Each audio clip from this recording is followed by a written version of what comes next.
पृथ्वी के गुरुत्वीय त्वरण पर ऊपर जाने या नीचे जाने पर क्या इफेक्ट पड़ता है। आइए इस वीडियो में आज हम ये जानेंगे कि किस तरीके से पृथ्वी के गुरुत्वीय त्वरण के मान में ऊपर जाने या नीचे जाने पर पृथ्वी की सतह से कितना फर्क पड़ता है, क्या फर्क। तो इसमें ये मान के चलिए कि सबसे पहले जो अर्थ है, मैंने मान लिया कि उससे ऊपर आप हैं किसी हाइट h पर, यानी कि आप अपने घर की छत पर हैं। ठीक है, अब ये हाइट जो है माउंट एवरेस्ट पे भी आप जाएंगे तब भी आपका इतनी सिग्निफिकेंट नहीं मानी जाती। ठीक है, ये हाइट जब बहुत ज्यादा होती है तब फर्क पड़ता है। ठीक है, तो अभी मैंने मान लिया आप h हाइट पे हैं, ये नीचे अर्थ है और अर्थ की जो रेडियस है वो r है। ये पूरी डिस्टेंस आप में और पृथ्वी के सेंटर में जो है डिस्टेंस जो है वो r है। आपका जो भार है वो पृथ्वी के केंद्र की तरफ काम कर रहा है, W = mg, और पृथ्वी आपको अपनी तरफ एक ग्रेविटेशनल फोर्स से खींच रही है according to law of gravitation. Fg = Gme × m/re। me जो है वो मास ऑफ अर्थ है, m जो है वो आपका मास है। ठीक है, तो अब क्योंकि आप बैलेंस्ड हैं तो यानी कि ये दोनों फोर्सेस आपस में इक्वल होने चाहिए। तो जैसे ही ये इक्वल होते हैं आप नोटिस करेंगे यहां m से m कैंसिल आउट हो जाएगा और g = आ जाएगा Gme/r²। तो हम देख पा रहे हैं यहां पर कि g जो है वो आपके मास पर डिपेंडेंट नहीं है, यानी कि इस पूरे फॉर्मूले में क्योंकि आपका मास एलिमिनेट हो गया है तो इसका यह मतलब हुआ कि पृथ्वी या अर्थ जो है किसी और ऑब्जेक्ट के मास पे डिपेंड नहीं करती। किसकी टर्म में? ग्रेविटी एक्सीलरेशन यानी कि गुरुत्वीय त्वरण की टर्म्स। अब बात करते हैं बच्चों, अगर अर्थ सरफेस में मैं बात करूं, अगर आप अर्थ सरफेस पे हैं तो ये हाइट आपकी 0 हो जाएगी और ये जो r डिस्टेंस है ये पृथ्वी की यानी कि अर्थ की रेडियस के इक्वल हो जाएगी। तो मैंने वही यहां पर किया और ये वैल्यू उठाकर मैंने अपने पिछले फॉर्मूले यहां पर रख दी, r की जगह रेडियस ऑफ अर्थ रख दिया, जिससे फॉर्मूला आ जाता है g = me/re²। ये बहुत ही इंपॉर्टेंट फॉर्मूला है, इस पर न्यूमेरिकल भी आते हैं, इस पर क्वेश्चन भी बहुत पूछे जाते हैं। ठीक है, अब अगर आप g के वैल्यू 6.67 × 10⁻⁻11 न्यूटन मीटर स्क्वायर पर किलोग्राम स्क्वायर आप यहां रखें, या me मास ऑफ अर्थ जो है वो 5.97 × 10⁻24 किलोग्राम यहां पर रखें, और re की वैल्यू 6400 किलोमीटर आप यहां मीटर की फॉर्म में लाकर रखें, तो g की वैल्यू आ जाएगी बच्चों 9.8 मीटर पर सेकंड स्क्वायर। जो आपको पता है कि पृथ्वी के जो अर्थ का सरफेस है वहां पर g की वैल्यू सबसे ज्यादा 9.8 मीटर पर सेकंड स्क्वायर होती है। लेकिन अगर आप एक हाइट h पर हैं तब यहां पर r की वैल्यू जो है बच्चों आप देखेंगे re + h होगी। तो वो वैल्यू यहां पर अगर मैं रख दूं re + h और Gme की जगह यहां से g × re² रख देता हूं और इस re² को नीचे लाकर इस re² से इस पूरी वाली टर्म को मैं डिवाइड कर देता हूं, तो मेरे पास आता है g/1 + h/re²। अब यहां से हम देख सकते हैं कि ऊपर जाने पर पृथ्वी की सतह से क्या इफेक्ट होगा ग्रेविटेशनल एक्सेलरेशन पर। तो अब देखिए जैसे जैसे h बढ़ेगा वैसे वैसे h/re की ये पूरी टर्म बढ़ेगी। जब ये पूरी टर्म बढ़ेगी बच्चों तो 1 + h/re ऑब्वियस है खुद बढ़ेगी, और जब आप देखेंगे ये नीचे वाली टर्म पूरी बढ़ेगी तो इस पूरी टर्म पर क्या इफेक्ट पड़ेगा, ये घटती चली जाएगी। तो हमें पता चल गया कि किस तरीके से अर्थ के सरफेस से ऊपर जाने पर g की वैल्यू कम होती चली जाती है।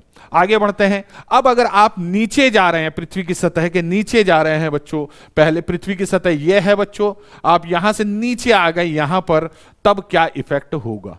ठीक है, तो अब आप देखेंगे कि अब आपके लिए अर्थ का सिर्फ यही पोर्शन सिग्निफिकेंट है, सिर्फ ये वाला पोर्शन, इसके अलावा और कोई पोर्शन सिग्निफिकेंट नहीं है ऊपर वाला। तो आप देखेंगे यहां पर मैंने मान लिया कि यहां पर मास आपका सेम रहेगा, आप कहीं भी चले जाएं मास सेम रहेगा, फर्क पड़ेगा g पर, तो मैंने मान लिया अब g जो है वो g' है। तो आपका जो वेट होगा mg' वो नीचे की तरफ काम करेगा, और ये ग्रेविटेशनल जो फोर्स है बच्चों ये ऊपर के आप दोनों के बीच एज एन अट्रैक्टिव फोर्स काम करेगा, Gm × m/r²। यहां पर m जो है सिर्फ इतने पोर्शन का मास है, ये देखिए यहां पर सिर्फ इतने पोर्शन का मास है, जबकि पूरी अर्थ का मास अभी भी me ही है।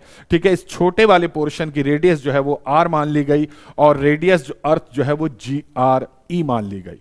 इस पूरी अर्थ के लिए g की वैल्यू अभी भी g ही रही, जबकि इस छोटी पोर्शन के लिए अर्थ पर इसकी g की वैल्यू g' हो गई है।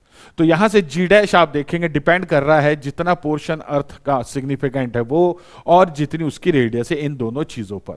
अब आपको पता है किसी भी चीज की अगर डेंसिटी और वॉल्यूम आपको पता है तो आप मास निकाल लेंगे।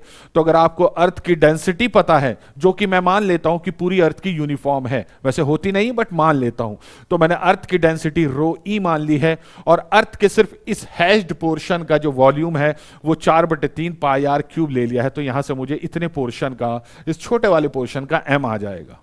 ठीक है, इस m की, ये जो m की वैल्यू है बच्चों, इसे उठाकर आपने इस इक्वेशन में रखा तो आप देखेंगे कि गुरुत्वीय त्वरण होगा वो डायरेक्टली प्रोपोर्शनल होगा किसके, रेडियस ऑफ द पोर्शन पे, यानी कि जितने पोर्शन को आप कंसीडर कर रहे हैं उसके त्रिज्या पर। ठीक, अब अगर रेडियस अर्थ की आपको डेंसिटी पता करनी है तो आपको अर्थ का मास पता होना चाहिए और पूरी अर्थ का वॉल्यूम पता होना चाहिए। इस वैल्यू को उठाकर आप इस पर रो ई यानी कि डेंसिटी ऑफ अर्थ की जगह रखेंगे तो जी डैश की जो वैल्यू है प्यारे बच्चों वो आ जाएगी GMER/RE³। ठीक, अब देखते हैं बच्चों यहां से हमें क्या पता चला। अब देखिए जी डैश की वैल्यू, जो नए गुरुत्वीय त्वरण की वैल्यू आई है वो आई है GMER/RE³। तो यहां से आप नोटिस करेंगे बच्चों इस फॉर्मूले की मदद से कि आप GME की जगह पर यहां पर GRE² रख देते हैं और देखते हैं कि ये आपका फॉर्मूला आया है।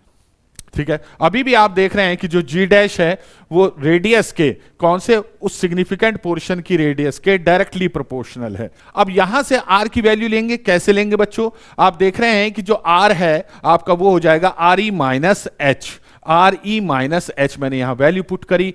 अब इस RE से इसको डिवाइड करा और इसको डिवाइड करा तो आ जाएगा G × 1 - H/RE। अब नोटिस कीजिएगा बच्चों जैसे जैसे H बढ़ेगा वैसे वैसे नोटिस कीजिएगा बच्चों आपका H/RE की वैल्यू भी बढ़ेगी, और जैसे जैसे ये वैल्यू बढ़ेगी 1 - H/RE की वैल्यू घटेगी, और जैसे ही ये घटेगी बच्चों G डैश जो है बच्चों आपका घटता चला जाएगा। तो यानी कि जैसे जैसे आप पृथ्वी के अंदर जाएंगे तो भी G की वैल्यू जो है वो घटती चली जाएगी। अब अगर आप ऐसी करते करते गहराई में जाते जाते पृथ्वी के सेंटर, अर्थ के सेंटर पे पहुंच गए, तब क्या होगा बच्चों कि ये जो हाइट है बच्चों ये यहां तक हो जाएगी, यानी कि H बराबर हो जाएगा आपका RE के। जब ये वैल्यू मैं इस फॉर्मूले में पुट करता हूं तो RE की जगह H रखूंगा, ये कट जाएंगे, 1 - 1 0 आ जाएगा। तो अर्थ के सेंटर पर जो G डैश होता है वो 0 होता है। अब बात करते हैं बच्चों शेप। जो शेप होती है अर्थ की वो एग्जैक्टली स्फेरिकल यानी कि गोलार्ध की फॉर्म में नहीं होती, ये अपने ध्रुवों से थोड़ा चपटा होता है, जबकि अपनी भूमध्य रेखा के सिरों पर थोड़ा बाहर निकली हुई होती है। ठीक, तो आप देख पा रहे हैं कि इक्वेटर पे जो अर्थ की रेडियस है और पोल पे जो अर्थ की रेडियस है, इन दोनों में आप देखेंगे कि इक्वेटर की जो रेडियस है वो ज्यादा है कंपेयर टू पोल, यानी कि ध्रुवों पर जो रेडियस है।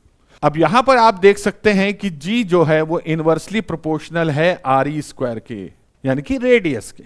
ठीक है, तो जहां पर आपका रेडियस ज्यादा होगी अर्थ की वहां पर G की वैल्यू कम हो जाएगी, और जहां पे रेडियस कम होगी अर्थ की वहां पे G की वैल्यू ज्यादा हो जाएगी। इसी वजह से जो पोल्स होते हैं वहां पर G की वैल्यू यानी कि ग्रेविटी एक्सेलरेशन की वैल्यू ज्यादा होती है, जबकि इक्वेटर, विषुवत या भूमध्य रेखा पर G की वैल्यू कम होती है। तो ये था छोटा सा एक कॉन्सेप्ट जो मैं आप लोगों के सामने लेकर आया। उम्मीद है आप लोगों को पसंद आया होगा। जुड़ जाइए मेक इट इजी चैनल के साथ और सब्सक्राइब कीजिए हमारे चैनल को, और जर्नल साइंस की बहुत अच्छे अच्छे कॉन्सेप्ट के लिए तैयार हो जाइए।